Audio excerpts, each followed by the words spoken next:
गुलाम वंश खत्म हो गया था पक्का, यानी गुलाम वंश के सारे शासक खत्म। कितने हैं गुलाम वंश में?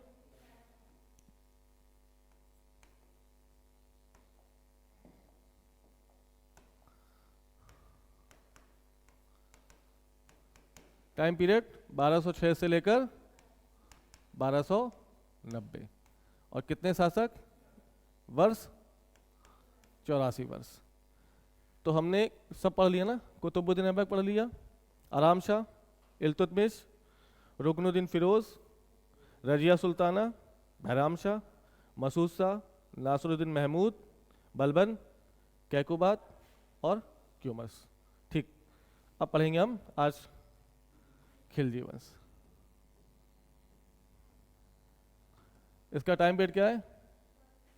1290 से लेकर 1320। कितने वर्ष का इतिहास? 30 वर्ष का इतिहास। शासक कितने? 6 शासक। याद आया ना?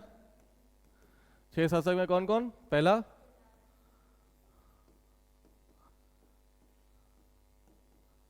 जलालुद्दीन खिलजी, दूसरा रुकनुद्दीन, तीसरा अलाउद्दीन खिलजी,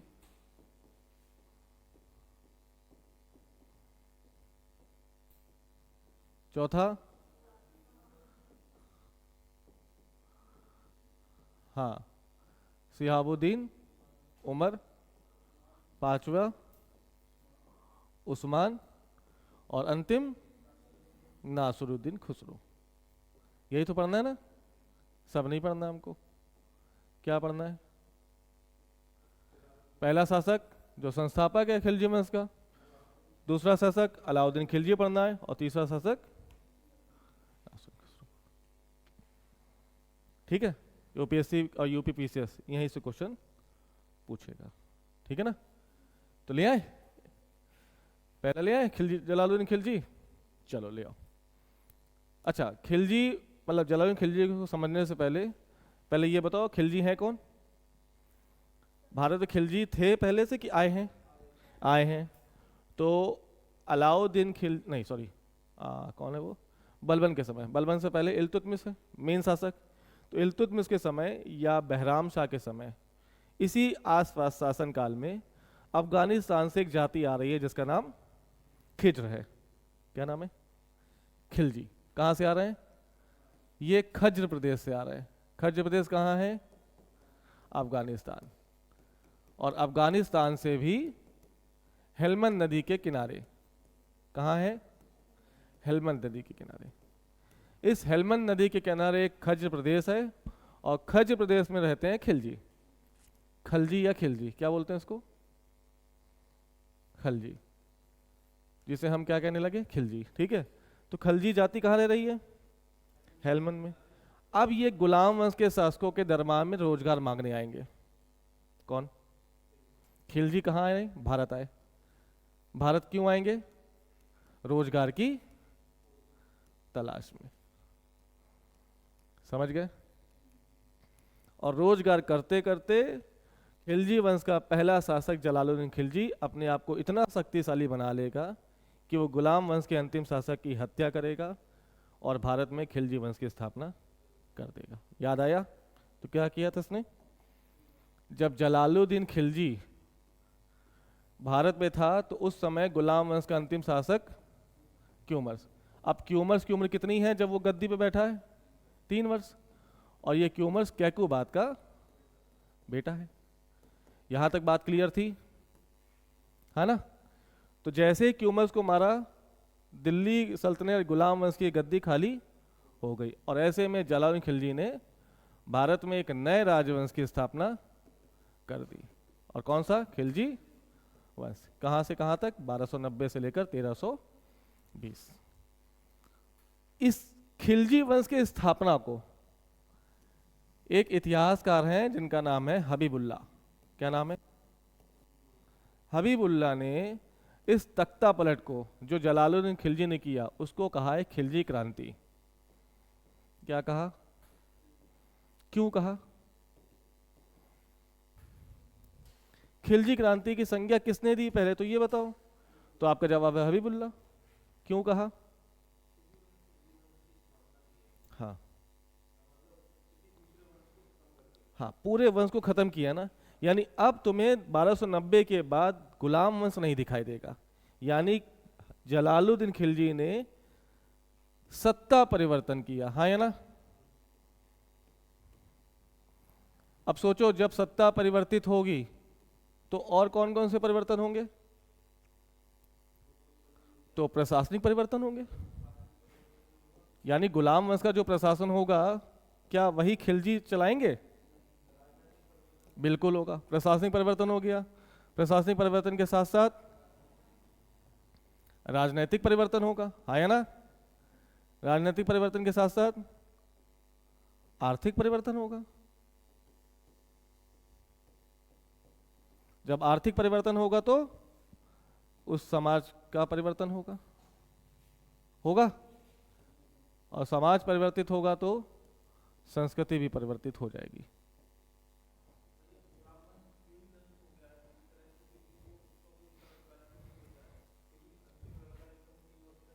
हाँ,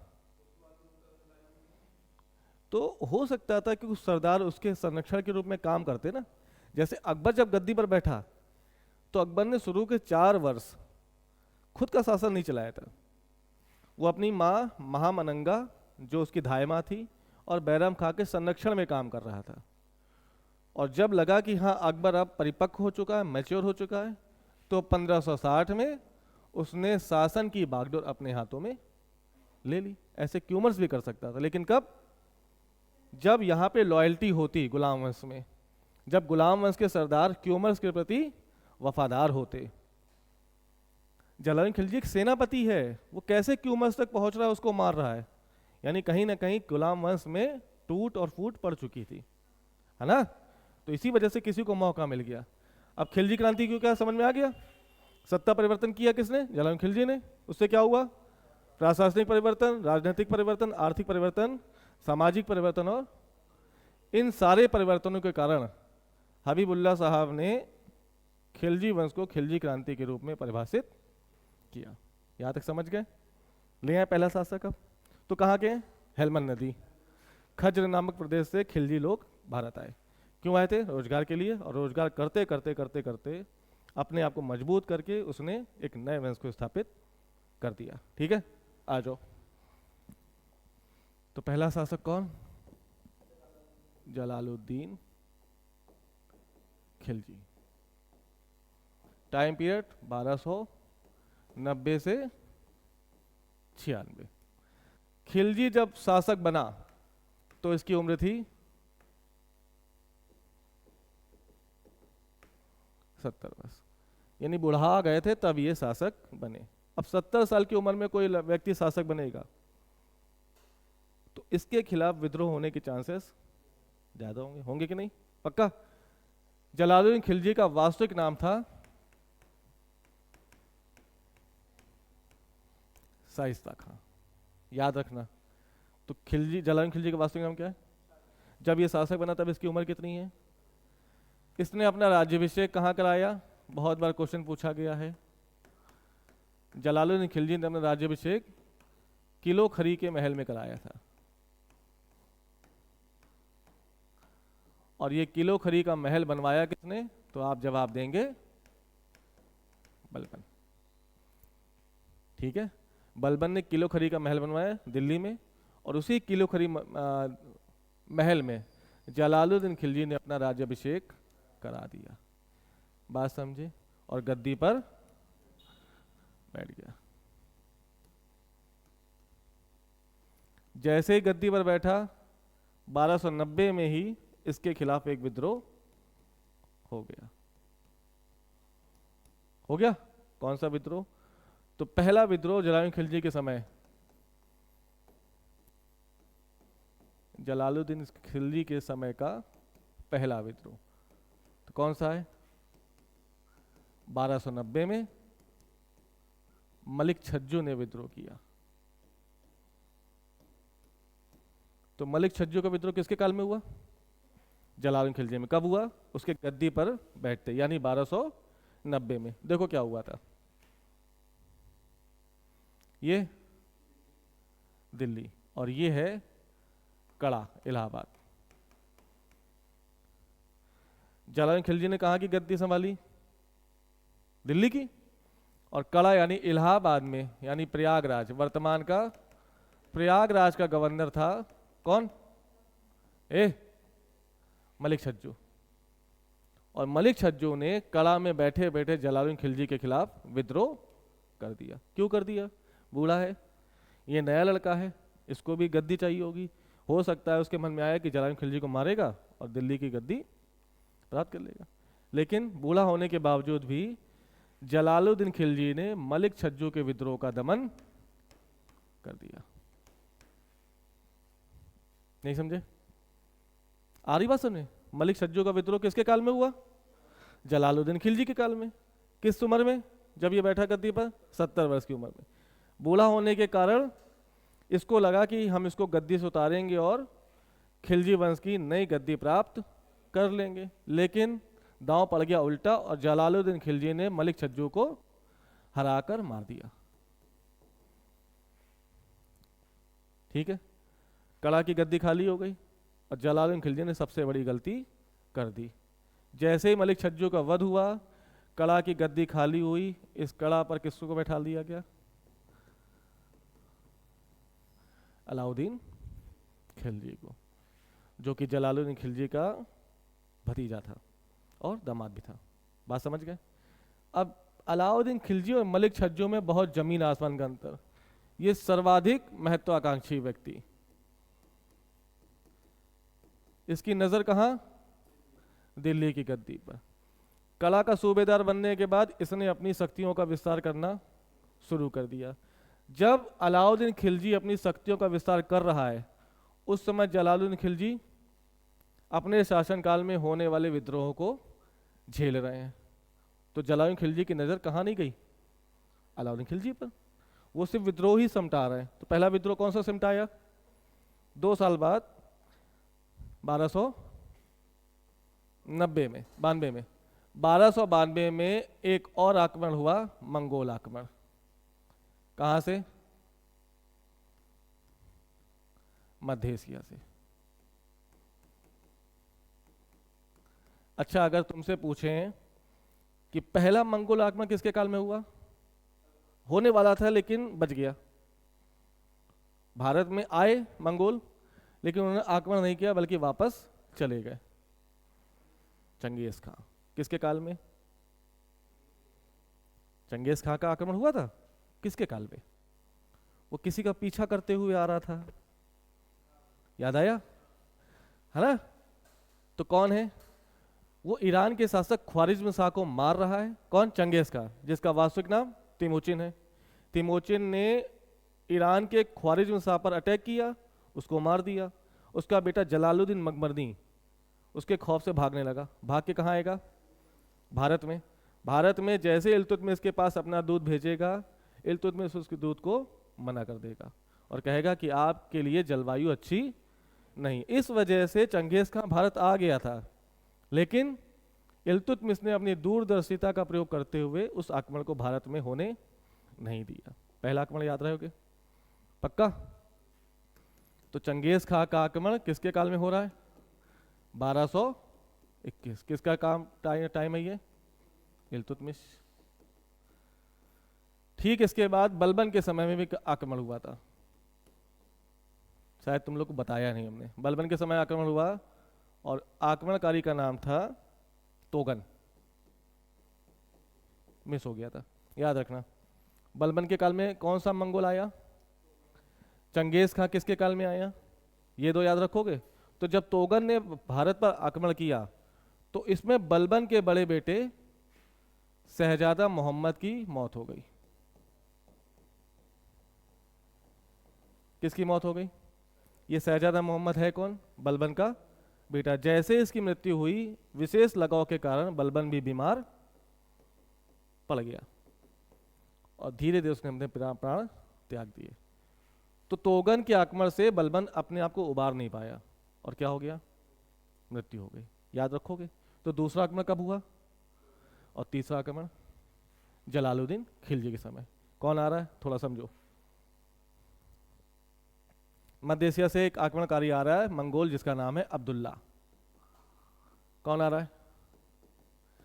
अब्दुल्ला भारत की ओर आएगा, लेकिन जलालुद्दीन खिलजी अब्दुल्ला को वापस खदेड़ देगा। अब्दुल्ला का बदला लेने के लिए इसका बेटा हलाकू भी आएगा भारत। किसके काल में? जलालुद्दीन खिलजी के काल में। हलाकू अपने पुत्र, क्या नाम है उसका, उलूग खां।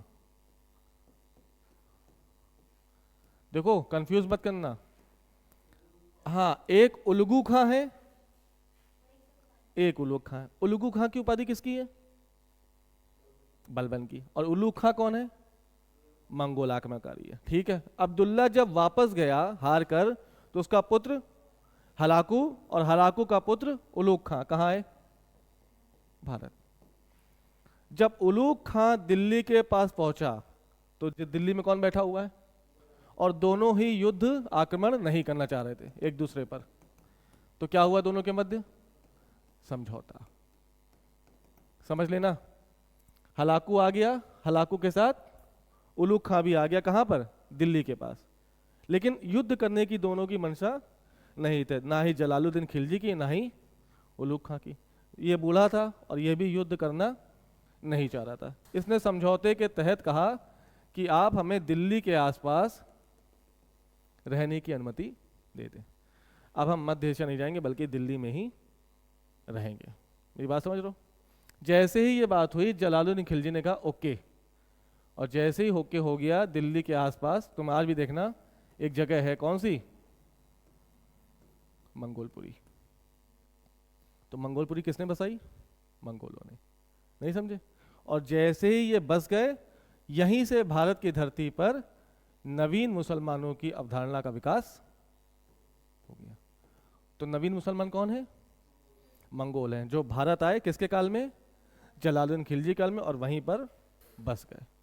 यानी अब दिल्ली में पुराने मुसलमान जलालुद्दीन खिलजी और नवीन मुसलमान मंगोल, दोनों आपस में मिलकर रहेंगे। आई बात समझ में? पक्का? इसके पहले तुम्हें नवीन मुसलमान नहीं दिखाई देंगे। तो नवीन मुसलमान भारत में कब आए? अंतर करना है ना, किसको तुम मंगोल कहोगे, किसको हमारा कहोगे। तो यह अंतर करने के लिए नवीन मुसलमान कहा गया। उलूग खां के साथ, उलूग खां अकेले आया होगा क्या? ये अपने 4000 सैनिकों के साथ आया था। कितने? तो 4000 सैनिकों में और जलालुद्दीन खिलजी के सैनिकों में अंतर कैसे बनाओगे? तो इनको नवीन मुसलमान कह दिया, उनको प्राचीन मुसलमान से मुसलमान कह दिया। इसलिए आगे बात समझे। रहने लगे आराम से, दोनों लोग रह रहे हैं। और इस उलूग खां के विद्रोह को ज्यादा भारत में प्रभावित नहीं होने दिया। यानी इसके विद्रोह का, इसके आक्रमण का प्रभाव भारत पर ज्यादा नहीं पड़ा। क्यों? क्योंकि आक्रमण नहीं हुआ, बस ये आए और नवीन मुसलमान के रूप में बस गए। आ गई बात समझे? तो कितने विद्रोह हो गए? 2। पहला मलिक छज्जू का विद्रोह, दूसरा मंगोल आक्रमणकारी जो भारत आ गए। इसके बाद तीसरा विद्रोह फिर हो रहा है, किसके काल में? जलालुद्दीन खिलजी काल में। कौन सा? सीदी मौला का विद्रोह। नाम सुना है? हाँ, इनको हाथी के पैरों तले दबवा दिया था इसने। सीदी मौला के बारे में देखो, सीदी मौला का विद्रोह किसके काल में? जलालुद्दीन खिलजी के काल में। ये एक ईरान के सूफी संत हैं।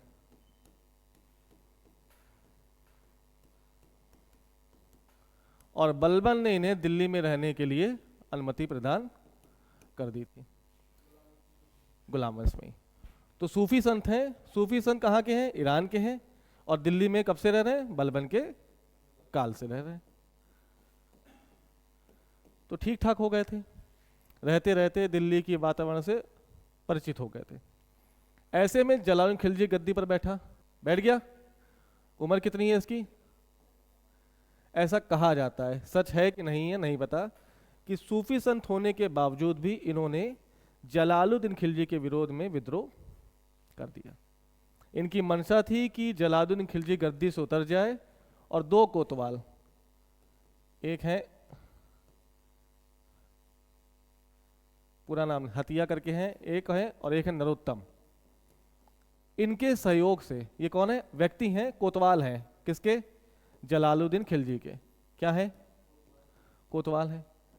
ऐसा कहा जाता है कि सीदी मौला का लगाव इन दोनों व्यक्तियों से था और वो चाहते थे कि जलालुद्दीन खिलजी को गद्दी से उतारा जाए और इनमें से किसी एक व्यक्ति को खिलजी वंश का शासक बना दिया जाए। ये बात पता किसको चली, जलालुद्दीन खिलजी को। जैसे विद्रोह होने वाला था, विद्रोह से पहले इसने इन दोनों कोतवालों को मरवा दिया और सीदी मौला को अरेस्ट करके कहां ले आया,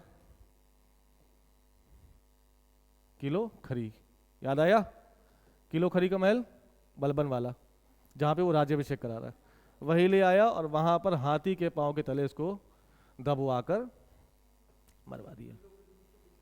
हाँ, किलो खरी दिल्ली में बलबन ने बनवाया है और जलालुद्दीन खिलजी ने अपना राज्याभिषेक करवा दिया। ठीक है, समझ गए। तो जितने भी विद्रोह हुए जलालुद्दीन खिलजी ने अपने आप बढ़िया से दबा दिए।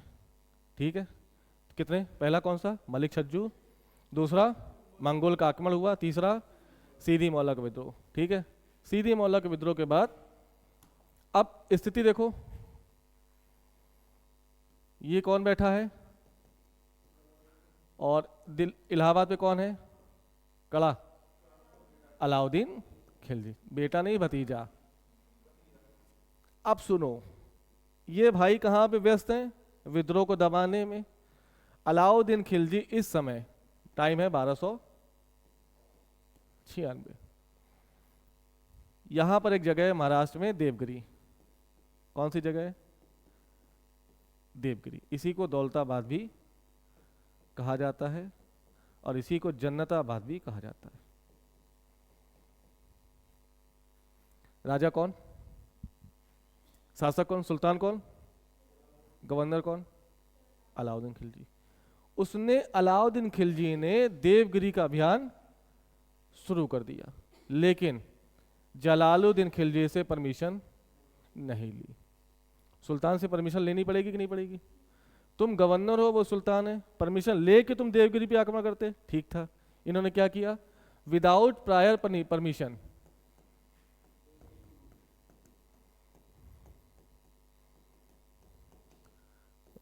इन्होंने देवगिरी को लूटना शुरू कर दिया। आए, लूटे खूब सारा।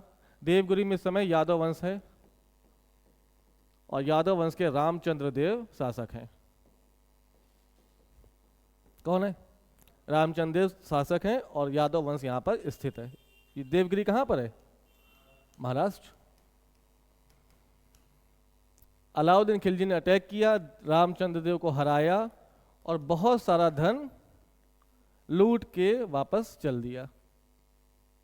ठीक है, जैसे ही वापस जा रहा था, जलालुद्दीन खिलजी को लगा कि हो सकता है लूट के मेरे पास आए, लेकिन अलाउद्दीन खिलजी ने क्या किया, सीधा कहां पहुंच गया, कला। ऐसे में जलालुद्दीन खिलजी को क्या लगा कि शक्तिशाली तो है ही, पैसा भी इकट्ठा हो गया, ऐसा ना हो कि मेरे खिलाफ विद्रोह करते। जैसे ही उसके मन में ये बातें आई, इसका एक सेनापति है अलाउल मुल्क,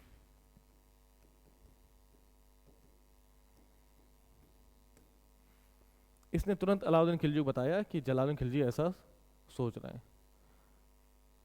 विद्रोह मतलब आक्रमण करने से पहले ही अलाउद्दीन खिलजी ने इनके पास संदेश भिजवा दिया कि चाचा आपकी बहुत याद आ रही है, मैं कला से देवगिरी गया था, खूब सारा धन लूटा है, आइए और अपनी अमानत ले जाइए। तो जलालुद्दीन खिलजी को लगा कि अच्छा चलो ठीक है, समझदार आदमी है, कहता बहुत याद है, जल्दी आ जाओ, और नहीं आओगे तो अपना सर कलम कर लेंगे हम। इमोशनल ब्लैकमेल कर रहा है। कौन, कि 10 दिन के अंदर आओ, नहीं तो अपना सर कलम कर लेंगे, फिर ढूंढते रहोगे अपने भतीजे को। अच्छा, ये 72 साल का बुढ़ा आदमी, 72 नहीं, अब तो कितने का हो गया, 76 का हो गया। 76 साल का आदमी क्या सोचेगा, नहीं नहीं यार भतीजा है, चलो मिलना चाहिए। निकले भाई, निकले तो सैनिक के साथ आए थे। जैसे ही गंगा नदी के किनारे पहुंचे, इनको फिर मिल गया। ये सेटिंग है अलाउद्दीन खिलजी और अलाउल मुल्क की। मारने का प्लान हो चुका है। किसको मारने का, खिलजी को, जलालुद्दीन खिलजी को मारेंगे और दिल्ली की खिलजी वंश की स्थापना शासक बन जाएंगे। दोनों की सेटिंग चल रही है। जैसे ही सेना आते देखी, अलाउल मुल्क ने फिर से जलालुद्दीन खिलजी को गंगा नदी के किनारे रोक लिया। अरे सुल्तान क्या कर रहे हो, वैसे बेचारा डरा हुआ है, गलती कर दी कि आपसे बिना अनुमति के वो देवगिरी को लूट रहा है, आप किसी ने देख के भाग जाएगा फिर दोबारा आएगा नहीं। फिर दया आई इनको कि हाँ सही कह रहे हो। रुक गए, एक नाव किया और नाव को पार करते हुए अकेले कहाँ पहुंच गए, और अपनी सेना को कहा कि ठीक है तुम स्थल मार्ग से आओ धीरे धीरे। ऐसे में क्या हुआ, इस भाई को मौका मिल गया, कौन से, और अलाउल मुल्क से पीछे से छुरा भुकवा दिया।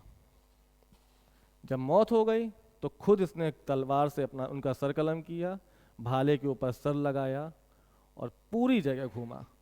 पहले कड़ा में उसका सर को घुमाया, अवध घुमाया, और अवध से पहुंचा कहाँ, दिल्ली, और दिखाते हुए हाँ जलालुद्दीन खिलजी के सर को कि देखो ये है तुम्हारे सुल्तान, सत्ता का निश्चय तलवार की नोक करती है, तलवार की धार करती है, और मेरी तलवार की धार में बहुत ज़्यादा मजबूती है। आने वाला शासक कौन, मैं।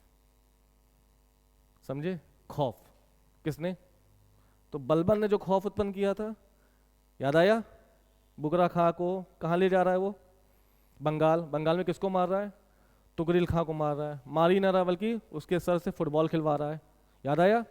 और जो हाँ सैनिक बचे थे उनको कीलों से दबवा के कुचलवा रहा है। वैसा ही अलाउद्दीन खिलजी ने भी स्थापित किया।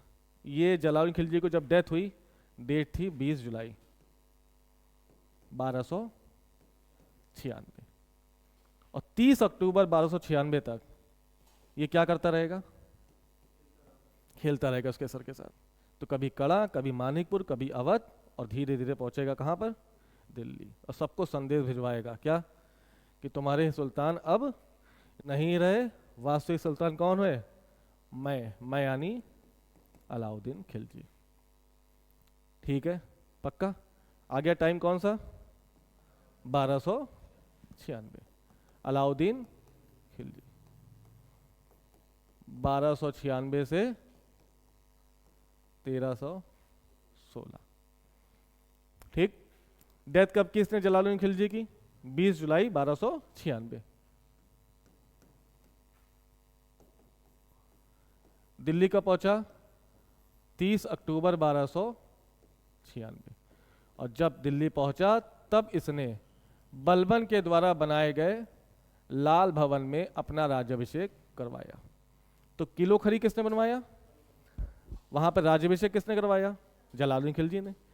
लाल भवन किसने बनवाया, बलबन ने, और लाल भवन में राज्याभिषेक किसने कराया, अलाउद्दीन खिलजी ने। ठीक, अलाउद्दीन खिलजी जब गद्दी पर बैठा तो उस समय उसको अली गुरशब के नाम से जाना गया, यानी इसका वास्तविक नाम क्या है, अली गुरशब। अली गुरशब ही अलाउद्दीन खिलजी है। मेरी बात समझे, पक्का। जैसे ही इसने अपना कोरोनेशन कराया, कब, 30 अक्टूबर 1200, यानी कहां पर, तो इसने कुछ उपाधियां अपने आप को दी। पहला, इसको सिकंदर एहसानी कहा गया।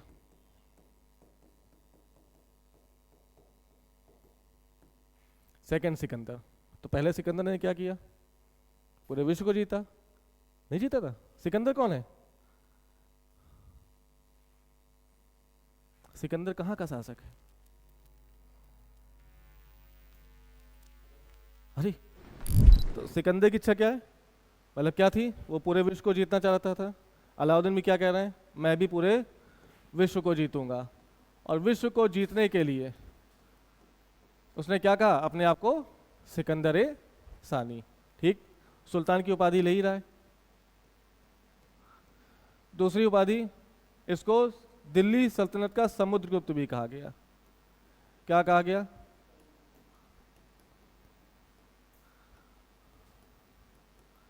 क्यों कह रहे हैं, क्योंकि समुद्रगुप्त ने क्या किया था, उत्तरावर्त राज्यों की विजय की, दक्षिणापथ राज्यों की विजय की, आठविक राज्यों की विजय की, सीमांत राज्यों की विजय की, और विदेशी राज्यों की विजय। याद आया।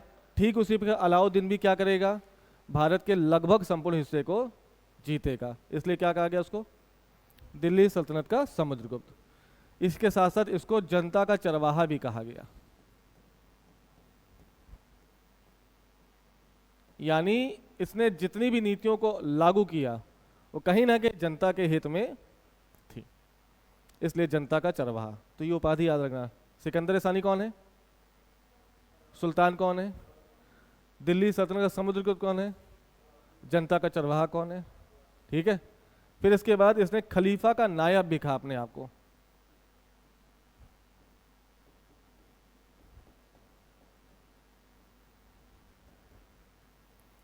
यानी खिलाफत पर विश्वास नहीं कर रहा है, मैं खिलाफत नहीं लूंगा। खिलाफत के विपरीत में था। क्या कह रहा? खलीफा का नायब, मतलब ना मानने वाला। तो खिलाफत को उसने माना नहीं था, इस वजह से उसको क्या कहा गया? खलीफा का नायब। बात समझ में आ गई? उपाधि याद रखना। सिकंदर सानी बहुत पूछा गया है। द्वितीय सिकंदर कौन है? अलाउद्दीन खिलजी। समुद्रगुप्त किसको कहते हैं? अलाउद्दीन खिलजी को। जनता का चरवाहा किसको कहते हैं? अलाउद्दीन खिलजी को। ठीक। गद्दी पर बैठा टाइम 1296 से 1316। जैसे ही गद्दी पर बैठा, इसके खिलाफ लगातार विद्रोह होने शुरू हो जाएंगे। क्यों? इसकी क्रूरता का परिचय ये दे चुका है। अपने चाचा का सर काटा और पूरे जगह उसने घुमाया। ऐसे में सरदारों के मन में क्या आएगा कि अगर अलाउद्दीन खिलजी शासक बन गया तो मेरा जीना हराम हो जाएगा। तो सरदारों के मन में डर रहेगा, तो सरदार इसके सामने विद्रोह करेंगे। बात समझे? तो कौन कौन विद्रोह करेंगे ध्यान रखना, और सीक्वेंस में याद रखना। अलाउद्दीन खिलजी के समय पहला विद्रोह हुआ किसका?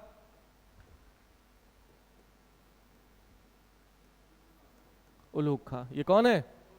हाँ, ये वही नवीन मुसलमान है। याद आया?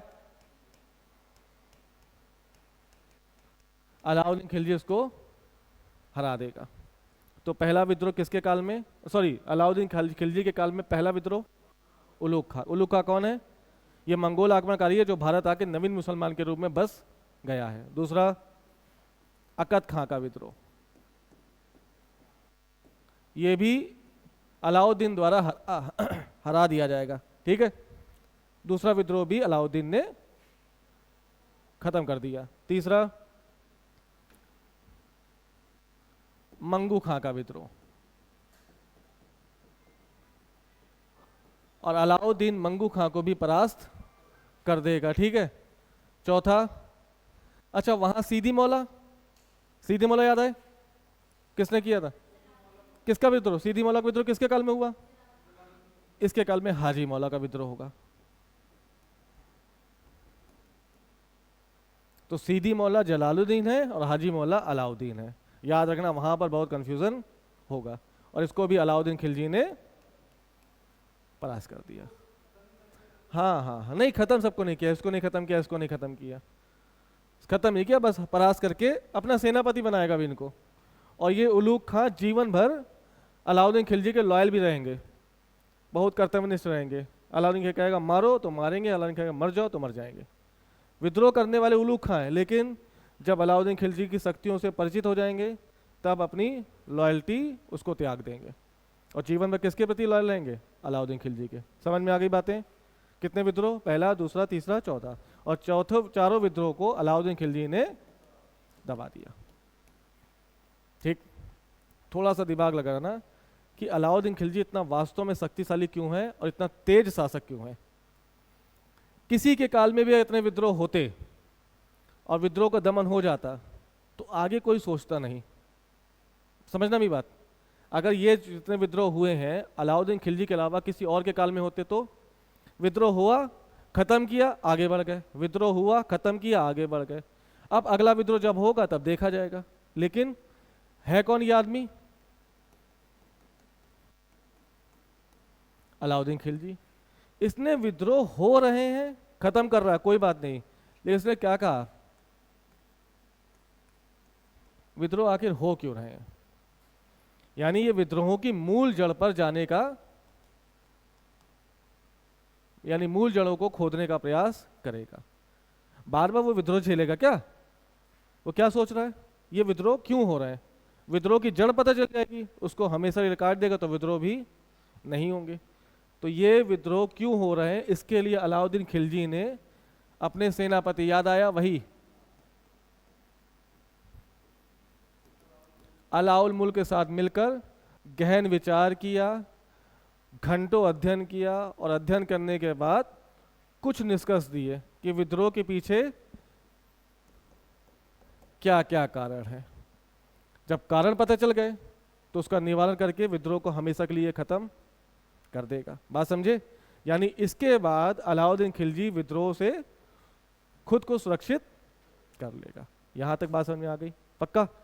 तो जो विद्रोह हुए, चाहे वो उलूग खां का हो, चाहे अकद खां का हो, चाहे मंगू खां का हो, चाहे हाजी मौला का हो, ये लोग विद्रोह क्यों कर रहे हैं उसकी जड़ों को खोजने का प्रयास अलाउद्दीन खिलजी ने किया। और करके निष्कर्ष क्या पाया उसने कि कारण क्या है? पहला कारण उसने बताया कि जो सुल्तान है, सुल्तान मतलब अलाउद्दीन खिलजी, राजनीतिक गतिविधियों से पूरी तरह से अनभिज्ञ है।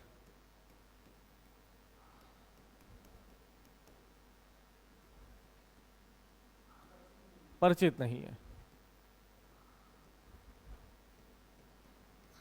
उसके राज में क्या हो रहा है उसको पता ही नहीं चल पा रहा है। तो कोई दो आदमी मिलकर षड्यंत्र करेंगे और विद्रोह करा देंगे। समझ लो। दूसरा उसने कारण दिखाया कि पार्टी वार्टी बहुत हो रही है, दारू पी के लोग एक दूसरे को भड़का देते हैं और भड़काने का कारण क्या है, परिणाम क्या होगा? अलाउद्दीन खिलजी विद्रोह झेलेगा। दारू पार्टी समझ में आई? दारू पीने के बाद आदमी शेर हो जाता है कि चलो अलाउद्दीन खिलजी के खिलाफ विद्रोह करें। तीसरा कारण उसने कहा कि जो भी सरदार हैं इसके दरबार के, ये आपस में वैवाहिक संबंध स्थापित कर रहे हैं। क्या कर रहे हैं? जैसे एग्जाम्पल, हम एक सरदार हैं किसके काल के? अलाउद्दीन खिलजी काल के, और मेरा उससे एंटी 36 का आंकड़ा है अलाउद्दीन खिलजी से, और अब हमने तुम्हारे साथ वैवाहिक संबंध स्थापित कर लिया, अपनी बेटी या बिटिया का विवाह तुमसे तुम्हारे साथ करा दिया या तुम्हारे बेटे के साथ करा दिया, तब क्या होगा? ऐसे में मेरा दुश्मन तुम्हारा क्या हो गया? अपने आप हो गया ना। तो वैवाहिक संबंधों की बारंबारता ने, बढ़ोतरी ने विद्रोह को जन्म दिया। नहीं समझे? आपस में सरदार शादी करेंगे तो संबंध बनेंगे, संबंध बनेंगे तो एक दुश्मन तो 10 दुश्मन हो जाएंगे, अपने आप हो जाएंगे। चौथा कारण उसने बताया कि सरदारों के पास बहुत सारा धन का संकेंद्रण हो रहा है, और जब ज्यादा धन होगा तो आदमी विद्रोह करेगा ही करेगा। नहीं समझे? इन 4 कारणों को निकालने के बाद अलाउद्दीन खिलजी ने इन पर वार करना शुरू किया। कैसे? जैसे ही सुल्तान को लगा कि वो राजनीतिक गतिविधियों से परिचित नहीं है, उसने अपने राज दरबार में गुप्तचर विभाग का गठन कर दिया।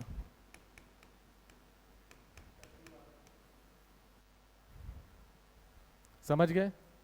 अब गुप्तचर पूरी राजनीतिक एक्टिविटीज को किसको बता देंगे कि साहब 2 आदमी आपके खिलाफ बातें करते पकड़े गए, अलाउद्दीन खिलजी बुलाएगा, उनको खत्म कर देगा। तो गुप्तचर विभाग की स्थापना अलाउद्दीन खिलजी ने की। क्या नाम है उसका? बरीद ए मुमालकित। याद आया? ठीक है। बहुत लॉयल गुप्तचर विभाग था अलाउद्दीन खिलजी का, बिल्कुल ऑथेंटिक न्यूज़ देता था। दूसरा क्या किया इसने कि यहाँ दारू पार्टी हो रही है, दारू पार्टी को दरबार में निषेध करा दिया। कोई भी दरबार में दारू नहीं पिएगा। तीसरा, सरदार आपस में वैवाहिक संबंध स्थापित नहीं करेंगे। चौथा, जो भी सरदारों के पास धन है उनको, उनकी संपत्ति को सुल्तान ने छीन लिया।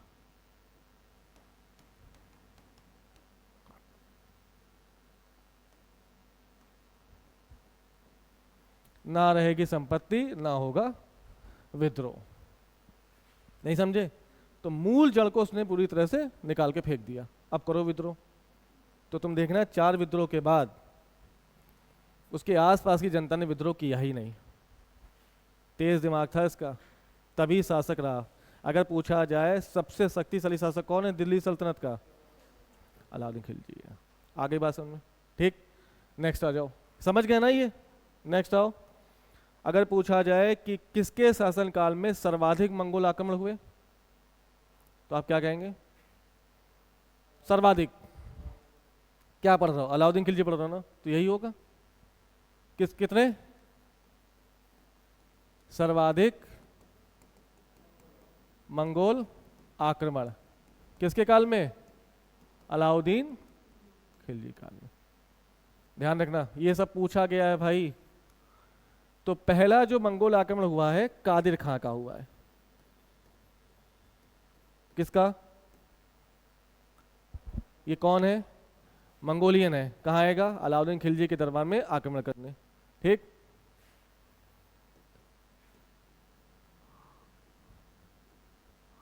बारह सौ 98। जैसे आक्रमण होगा अलाउद्दीन खिलजी अपने सेनापति भेजेगा। ठीक, तो कादिर खां के अगेंस्ट कौन कौन आए? एक जफर खां, सेनापति किसी और कलर से कर दें क्या?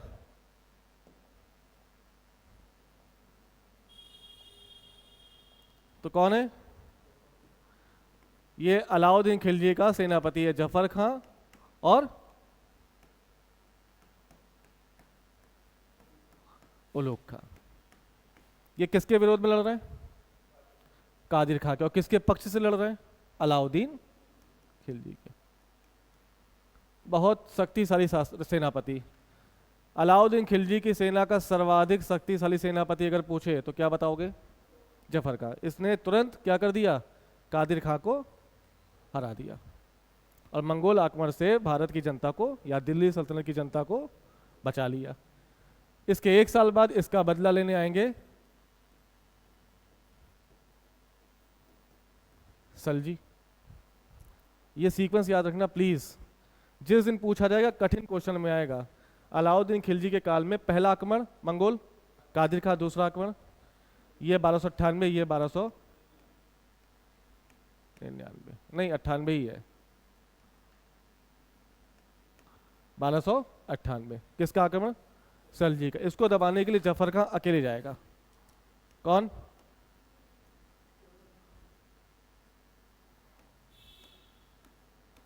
जफर खां अकेले जाएगा और अकेले ही इसको परास्त कर देगा। तो दोनों आक्रमण क्या हो गए? परास्त। तीसरा आक्रमण 1299, 1303 और 1305। ठीक है, तीसरा आक्रमण हुआ कुतलुक ख्वाजा।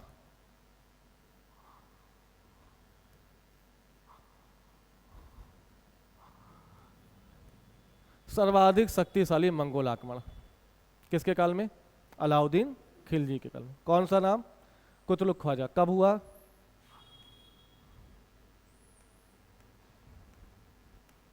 1299। अब जब सबसे शक्तिशाली मंगोल आक्रमणकारी आक्रमण करेगा तो यहां से सबसे शक्तिशाली शासक लड़ेगा। तो पहली बार कौन आएगा लड़ने में? अलाउद्दीन खिलजी। तो अलाउद्दीन खिलजी भी आएगा, बिल्कुल। जफर खां भी आएगा, उलूग खां भी आएगा,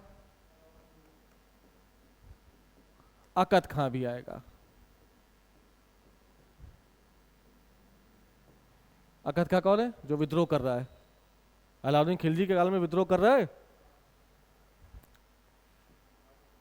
ये अब इसका सेनापति बन गया। तो कुतलुक ख्वाजा के विद्रोह को दमाने के लिए कौन कौन? अलाउद्दीन खिलजी, जफर खां, उलूग खां और अकद खां। वो नहीं, अब वो लड़ाकू नहीं होगा, उसको नहीं लेके आया होगा। ये भी बहुत तेज। अभी देखना क्या करेगा इसमें। अलाउद्दीन खिलजी के मन में दो चीजें चल रही हैं इस समय। पहला कि कैसे दिल्ली सल्तनत को कुतलुक ख्वाजा के आक्रमण से रोका जाए। दूसरा, यहां तुम्हें क्या दिखा? यहां क्या दिखा? यानी जफर खां बहुत शक्तिशाली सेनापति बन गया है और अलाउद्दीन खिलजी के मन में कहीं ना कहीं ये चल रहा है कि हो सकता है आने वाले समय में जफर खां मेरे खिलाफ विद्रोह कर दे। देखो क्या करेगा। अपनी सेना को पीछे रखेगा, जफर खां को आगे भेजेगा कि जाओ, पहले तुम जाओ, तुम्हारे पीछे उलूग खां है, अकद खां है, फिर मैं हूँ। मैं पश्चिम से घेरूंगा, बाकी तुम लोग सामने से घेरो। किसको? कुतलुक ख्वाजा को। ये भाई निकल जाएंगे, जैसे सुल्तान का आदेश पाकर स्वयं को आगे फेंक देंगे, फेंकेंगे। जफर का है वास्तव में कैसा आदमी? शक्तिशाली है, इनकी आधी सेना खा जाएगा, आधा कमजोर कर देगा और आधा ये भी कमजोर हो जाएगा। ऐसे में जब ये कमजोर होगा तो ये बैकअप मांगेगा किससे? अलाउद्दीन खिलजी से। और सेना भेजो, नहीं भेजेगा, मरो, समझे। और जब उसको पता चलेगा कुतलुक ख्वाजा ने जफर खां को मार दिया, जैसे मारा अब भेज देगा उलुग खां अखत का खुद। तो ऐसे कुतलुक ख्वाजा को भी मर गया, मौत हो गई, और जफर खां की भी मौत। मेरी बात समझ रहे हो? तो ऐसी जीत दोहरी जीत है इसकी।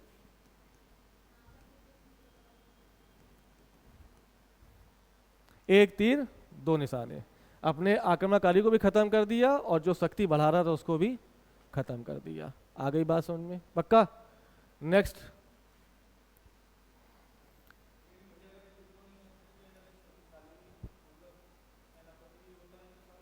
क्या था? नहीं, विद्रोह नहीं किया था, उसको लग रहा था कि हो सकता कर दे। हाँ, देखो सत्ता पाने की चाहत में आदमी अपने बाप को मार रहा है यार, तो ये तो उसका छोटा सा सेनापति है। There are no foreign friends in international politics, ये जॉर्ज बर्नार्ड शॉ ने कहा है। तो इस राजनीति में आपका कोई दोस्त दुश्मन नहीं है, जब मौका मिले तब मारो, जब मौका मिले तो उसको बाप बना लो। समझ गए? तो यहाँ पे उसने क्या किया? बाप बनाया, यहाँ पे बाप बनाया, यहाँ पर मार ही दिया। नेक्स्ट, कुतलुक ख्वाजा के बाद 1303 में एक और आ रहा तारगी। ये तारगी कौन है? मंगोल आक्रमणकारी। इसको खत्म करने के लिए अलाउद्दीन खिलजी भेजेगा मलिक नायक को, और मलिक नायक भी तारगी को हरा देगा। 1303 के बाद आखिरी मंगोल आक्रमणकारी 1305, जिसका नाम है तातार खां। क्या नाम है? और तातार खां का सामना करने के लिए अलाउद्दीन खिलजी भेजेगा मलिक नायक को, और मलिक नायक भी तातार खां को हरा देगा। ये सीक्वेंस में बताया हमने, तो आपका कर्तव्य क्या है? सीक्वेंस में ही याद रखो। अलाउद्दीन खिलजी के काल में होने वाले मंगोल आक्रमणों का क्रम लगा दीजिए, तो लगा पाओगे? जब याद होगा तभी लगा पाओगे। पहला कादिर खां 1298, इसको दबाने के लिए जफर खां और उलूग खां ने भेजा, उलूग खां को भेजा गया। जफर खां ने बहुत बहादुरी का परिचय देते हुए कादिर खां को मार दिया। अगला अगला कौन? सलजी। सलजी के काल में जफर खां जाएगा और सलजी को हरा देगा। नेक्स्ट, सबसे शक्तिशाली मंगोल आक्रमणकारी, क्या नाम है? कुतलुक ख्वाजा 1299। इसको मारने के लिए 4 लोग, अलाउद्दीन खिलजी, जफर खां, उलूग खां, अकद खां। इस युद्ध में कुतलुक ख्वाजा भी मार दिया जाएगा और डिप्लोमेसी पावर का यूज करते ही जफर खां को भी मरवा देगा। नेक्स्ट, तारगी का विद्रोह 1303, तातार खां का 1305। आ गई बात समझ में? मौत हो गई सबकी, खत्म हो गए। यानी जितने भी मंगोल आक्रमण हुए अलाउद्दीन खिलजी काल में सब असफल हो गए। ठीक है? हाँ हाँ, खींचो।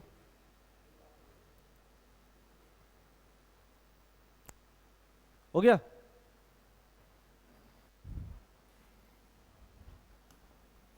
अब क्या करेगा अलाउद्दीन? अभियान करेगा। क्या करेगा? अभियान। उत्तर भारत के अभियान और दक्षिण भारत के अभियान।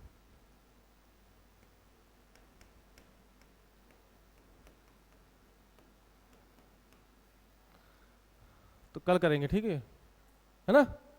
ये बस कल हो जाएगा, कल अलाउद्दीन खिलजी खत्म हो जाएगा। लंबा टॉपिक था इसलिए थोड़ा टाइम लगा, बाकी मिलते हैं कल, ठीक है? कोई भी कंफ्यूजन हुआ करे आप तुरंत कमेंट में क्या करो, मैसेज लिख दिया करो। कोई भी दिक्कत हो आपको तुरंत जवाब मिलेगा, ठीक है? तुरंत तुरंत पूछा करो, डिले मत किया करो कि कल पूछ लेंगे या परसों पूछ लेंगे, ठीक है? चलो मिलते हैं।